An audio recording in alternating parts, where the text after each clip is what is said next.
Welcome to our channel. Today we how to log into Wix and manage UI responsive settings step by step clearly. Open your web browser. Navigate to the Wix website. Click on the login button located at the top right corner of the page. Enter your email address associated with your Wix account. Type in your password. Click on the login button to access your account. Once logged in, you will be directed to your Wix dashboard. Locate and select the site you want to manage. Click on the Edit Site button.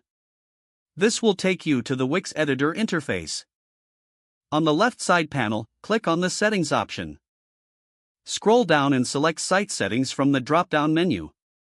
Look for the Responsive tab on the left sidebar of the Site Settings menu.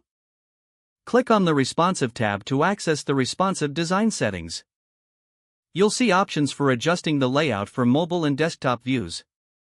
Select the view you want to adjust, either mobile or desktop. Use the provided tools to modify elements like text size, images, and spacing. Preview your changes by clicking on the Preview button at the top right. Make sure to check how your site looks on both mobile and desktop formats. Once satisfied with your adjustments, click on the Publish button to save your changes. Your Wix site is now updated with the new responsive settings. If the page does not load, refresh the browser or try again in a private or incognito window. Make sure you are using the correct email address, then retype it carefully to avoid small typos.